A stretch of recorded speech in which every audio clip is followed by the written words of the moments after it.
Hi, my name's Peter, and it's big, exciting news time.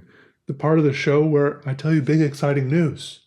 And that news is related to this little box right here, which, if you can read, it's about the Peter Pen. The third edition is here. Peter Pen V3, and this time it's a little bit different in the sense that there's a dash of color. So click the link in the description. It's a limited edition, just like the other two Peter Pens. There's 1,000 of them. Let's do a little unboxing.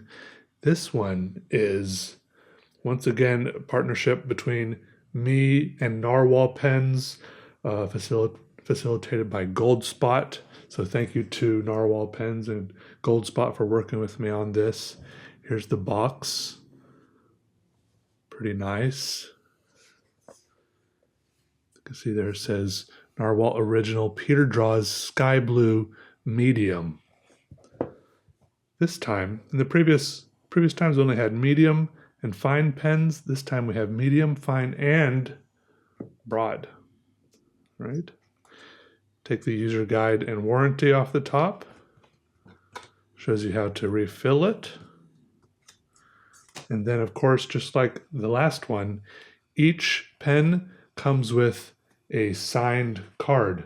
That's right, I signed 1,000 of these. I can feel it in my hand. So you get a signed autographed card in the box with your pen. And then here it is. This is a medium nib one. Oh, yeah.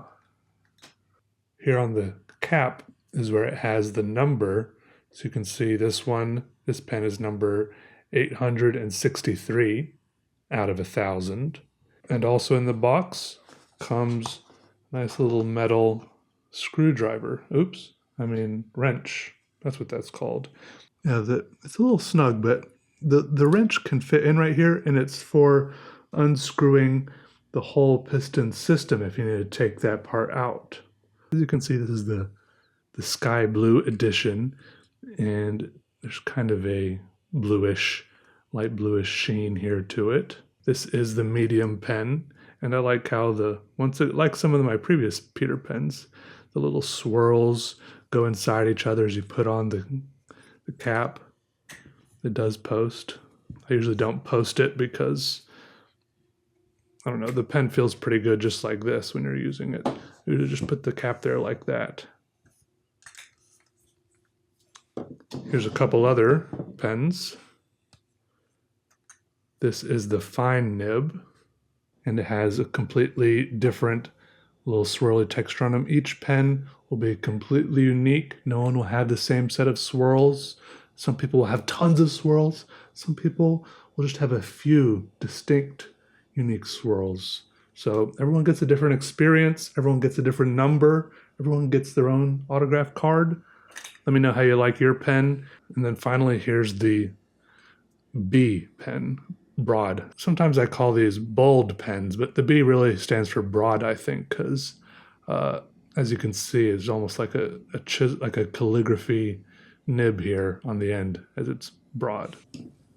We'll do some drawing in a sketchbook, but first I'll show you how to fill up this medium nib one, since it's the only one that's not full yet, and then I'll do some tests with each one so you'll get an idea of what each pen is like if you're not sure which one you prefer.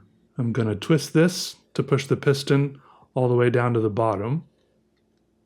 Then I'm going to make sure I have a piece of paper towel handy. Always be prepared to make a mess. Don't wear your favorite clothes when you're doing something like this. I'm going to put it in here. This is my preferred way of doing it. There are other ways to do things with syringes and removing nibs and stuff. And as I twist it up, the ink starts to come up in here, but there's a big gap here because all this air is from where it pulled all this air through the nib.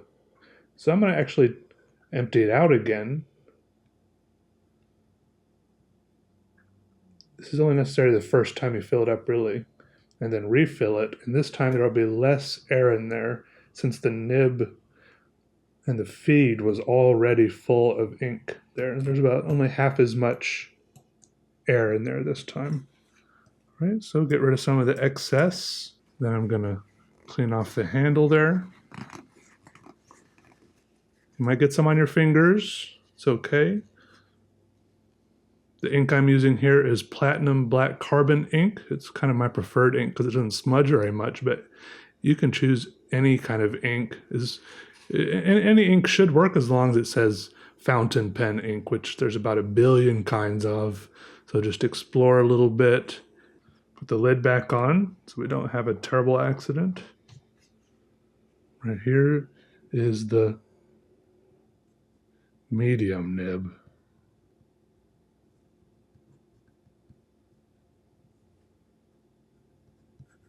Peter Pen.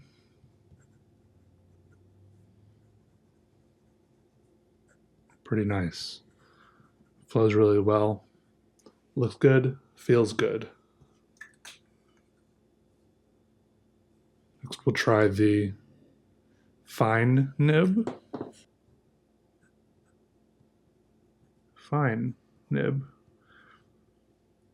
This one is actually not that different, partly because of the paper I'm using, perhaps, Peter Pen, but also because I'm kind of pressing a little hard, which spreads the tines apart. You can see here it's a little bit different, but it's not like pencil thin. Here's fine lines, here's medium lines. So there is a difference. It's just not, I wouldn't say the medium is twice as thick as fine. It's maybe like 1.5 or 1.75 times thicker. And my fine is number 240. The fine nib has a small F on the side of the nib. Let's test out the broad nib. This is the one I use to sign all the cards. It's very satisfying for writing with. Broad nib. Beautiful. And as you can see, the broad nib's nice because you can get thin lines if you want, or thick lines. So I usually like having a broad nib around for drawing, for scribbling and filling in areas, right? It's very satisfying for that. But also, it's nice to write with because you get that kind of calligraphic feel. Beautiful. As you can see here, my broad nib is number 64. So there you have it, the Peter Pen Sky Blue edition, numbered with signature cards. Let me know what you think. If you have any questions, put them in the comments. But now, let's get to drawing, of course. I'll probably use all 3 pens. Fine lines, medium lines, and the broad pen for filling in spaces. If you get one of these, definitely tag me on Instagram or Twitter. I'd love to see what you do with it. If you draw a picture or something, even if you don't get one, definitely tag me for any pictures or anything you've got going. Love to see what y'all are working on. All right, here we go.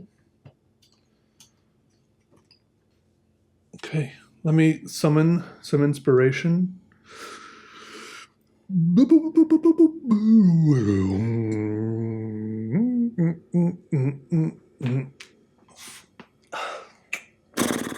Okay, I'm ready. Sketchbook.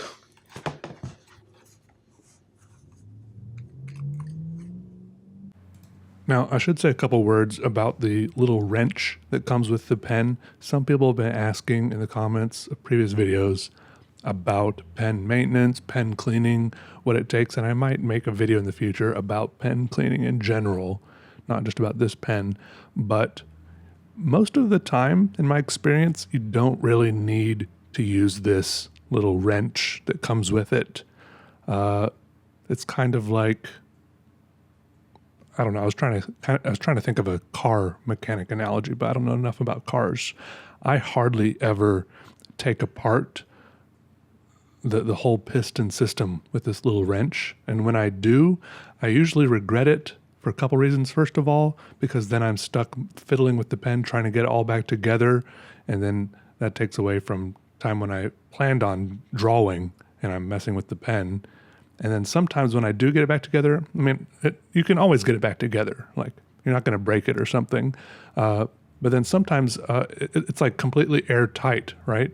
But then if you've been like washing it out, rinsing it, sometimes like a tiny bit of moisture will get behind the piston, and it'll be trapped in there like forever, and you'll see like little droplets in there. And if you're like me, it'll bug you. So make sure you do completely let it dry out and clean it really good if you do take it apart. A lot of people will want to take it apart if you're going to switch inks or something, so that you can run water through that whole thing, right? Because then it's just a tube. Personally, when I switch inks, I just stick the front of the pen, I stick the nib into a glass of water with some water running into it, so it's like continually recycling, and then I just pump the piston in and out until it looks like no more dirty ink is coming out of it. I don't think that's bad for it. I don't think that really wears out the piston any quicker unless you're doing it like 1,000 times, but it usually only takes like 5 or 10 times, you know what I'm saying? So I just kind of recycle water through the nib. See, that helps. Because if you just take the piston apart and rinse it out, that doesn't clean the nib. But using the piston to pump water in and out through the nib, that also cleans the nib. So that's usually what I do. Hope that makes sense for people who are asking about the piston, the little wrench that comes with it. You probably won't have to use it except for extended maintenance, far and few between, you know what I mean?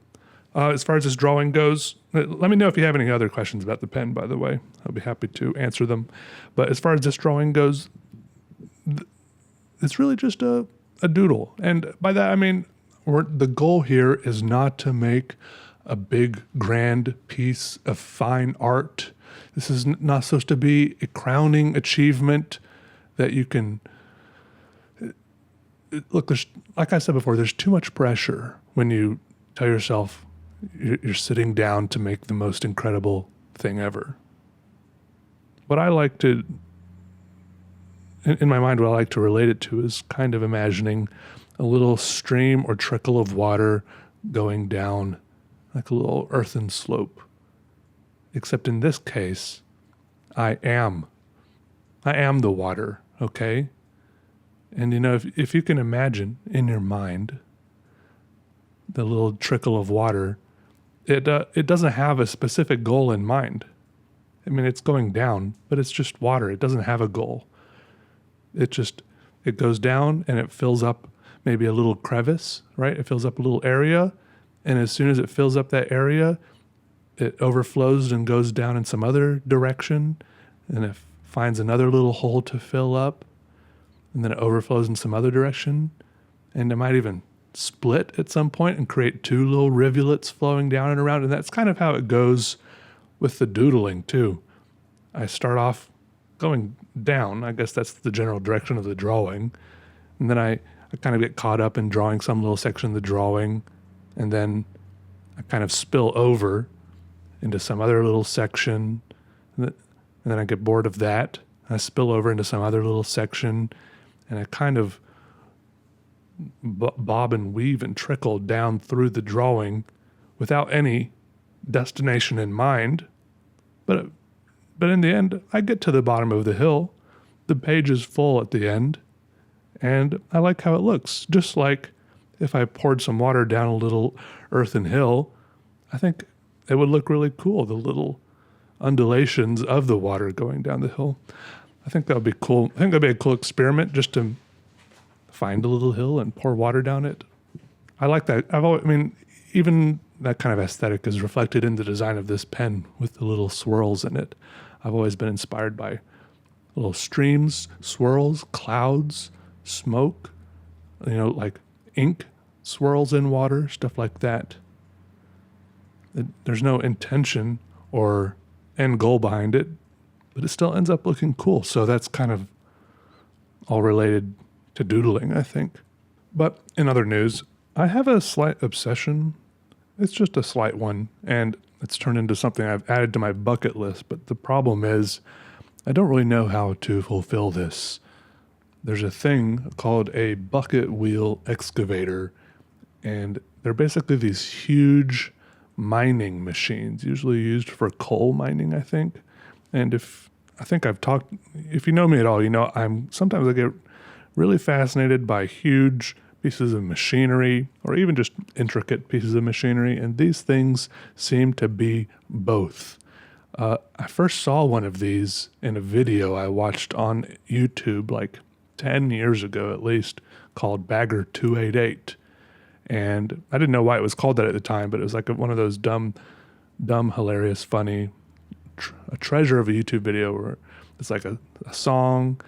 It's like it shows this mining machine, and it's like Bagger 288, Bagger 288, and it shows the machine, and there's like little clips of like a fox jumping into the sand and stuff like that. It doesn't, no, jumping into the snow. It doesn't really make any sense, but it was just like a dumb internet video. Anyways, I watched it then, and I've seen it more. There's one called a Bagger 293, which I think has set records for largest terrestrial vehicle size in the Guinness Book of Records. And I've even found it on Google Earth. If you go to like northwest Germany, you can see these coal mines easily from satellite views. They're pretty much, they look like big scars on the surface of the Earth, which of course is, I don't know if this is obviously mining for fossil fuels, not ecologically sustainable. I'm not supporting this, but it doesn't mean I don't want to go see them. I want to be on this machine. I want to see it working. I just want to witness it, okay? I'm not apologizing for that. It's near Hambach, Germany. If anyone's there, or you know the owner, whatever these, it's like a power company. I don't know if anyone, I just want to go. I've never even been to Germany. I don't know why anyone would let me go see this machine, but I mean, I guess that's what bucket lists are for. You just put it on a list and you think maybe eventually one day I can. That's all. Maybe one day. Or maybe I should just start saving up now. I don't know where I saw it, but I think they only cost $100 million. So I guess I just need approximately $100 million more. I need a very big piggy bank, approximately the size of one of these things, probably. They just look so cool. They look like something out of a sci-fi movie. Like future dystopian sci-fi, but it's like present dystopian. All right, that's all. Yeah, go check out these pens. If you buy one, thank you very much. It does help a lot. I'm very excited about these Peter pens. So thank you for everyone that has bought them in the past. They do go very quickly, so I'm sorry if you tried to get one in the past and you weren't able to, but I just thank you all for you're always very supportive of all my little projects and endeavors. So thank you and have a good day. All right, I'll see you later. If you buy a pen, it goes towards my bucket wheel excavator fund, huh? All right, bye.